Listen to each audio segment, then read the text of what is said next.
आप सभी का स्वागत है। आप जानते ही हैं कि अभी जो हाल में संसद का सत्र हुआ उसमें भाजपा ने किस प्रकार से बिल पास किए और उसमें सबसे महत्वपूर्ण बिल जो ये लेकर आए मनरेगा को खत्म करने का। ये न केवल महात्मा गांधी के विचारों पर एक प्रहार है, उनके नाम को मिटाने का एक और प्रयास है, लेकिन इसके अलावा महात्मा गांधी को जो देश का गरीब से गरीब सबसे प्रिय था, उस पर भी एक बहुत बड़ा प्रहार है। मनरेगा स्कीम जब हम लाए 20 साल पहले, हमारी नेता श्रीमती सोनिया गांधी जी के मार्गदर्शन में डॉक्टर मनमोहन सिंह जी प्रधानमंत्री, इसके पीछे ये विचार था कि जो ग्रामीण क्षेत्र में हमारा गरीब रहता है उसे काम चाहिए, मान सम्मान चाहिए। ये गरीब के मान सम्मान का प्रतीक बन गया था मनरेगा। काम करने का अधिकार उसके हाथ में ऐसा था कि अगर वो काम चाहे तो उसे 100 दिन तक कम से कम काम मिले, लेकिन इस अधिकार को खत्म किया गया।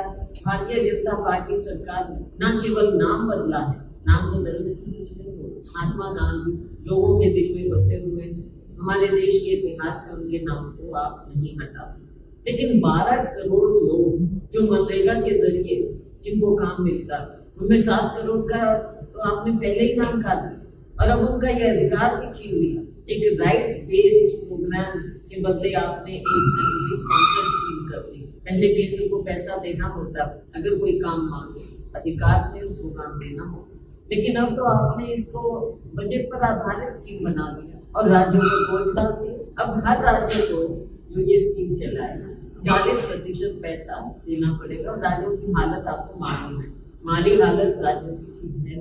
तो गरीब के प्रति आपकी क्या सहानुभूति? गरीब को आप काम नहीं देना चाहते, गरीब को आप अधिकार नहीं देना चाहते। काम से मान सम्मान होता है, आपने उसका मान सम्मान खत्म करना एक बार फिर आपकी ये सोच दर्शाता है कि आप केवल बड़े लोगों के लिए हैं, देश के गरीब के लिए नहीं। आप कुछ पैसे उस अकाउंट में देना, आप समझते हैं कि आपने गरीब पर एहसान कर दिया। ये एहसान नहीं, काम विकार, ये अधिकार हमने दिया था, इसको आपने लोगों से छीना है, लोग इसको माफ नहीं करें। इसके अनेक पहलू हैं, वो मैं आपके सामने नोट के जरिए करती हूँ, आप उसे देखिए।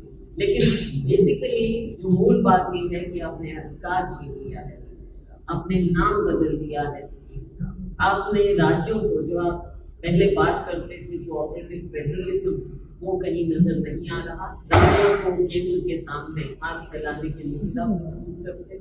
इसमें जिस पंक्ति में आखिरी व्यक्ति की बात होती थी, आज आपको पंक्ति बदल कर रहे हैं। आखिरी व्यक्ति की कोई चिंता नहीं है, उस पंक्ति में आप राज्यों को खड़ा कर रहे हैं ताकि वो केंद्र की ओर देखें।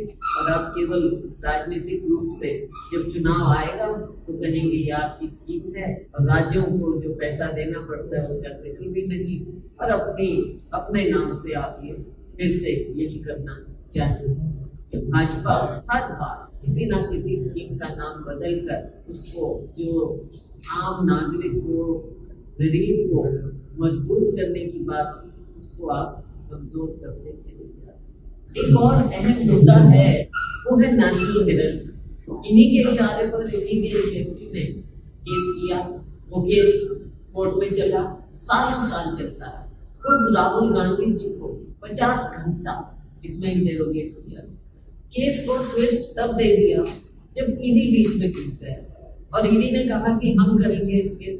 सीबीआई ने इनकार कर दिया 2014 में हुआ। लेकिन ये सरकार, इसकी सोच आप देख लीजिए कि हमारे नेतृत्व के खिलाफ ये किस कदर, कभी ईडी को बीच में लाना। ये हम आपको पहले से कहते रहे हैं कि जिस प्रकार से ये अपनी एजेंसीज का दुरुपयोग करते हैं, अपने पॉलिटिकल जो इनसे विचारधारा से नहीं है या पॉलिटिकल प्रतिद्वंद्वी है, विपक्ष है, विपक्ष का शीर्ष नेतृत्व है, हमारे नेतृत्व के खिलाफ सोनिया जी, राहुल जी, इनके खिलाफ नेशनल हेराल्ड का मामला लड़ा गया।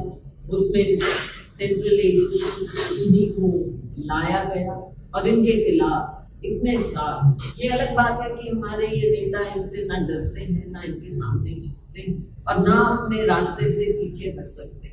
हमारा नेतृत्व, चाहे सोनिया जी, चाहे राहुल गांधी जी, हमेशा देश के मुद्दे मजबूती से उठाते रहे। और शायद यही बात है, इन्हें लगा कि हम भाजपा अपने सेंट्रल एजेंसीज का दुरुपयोग करते हुए हमारे नेतृत्व को क्या कमजोर कर पाएंगे।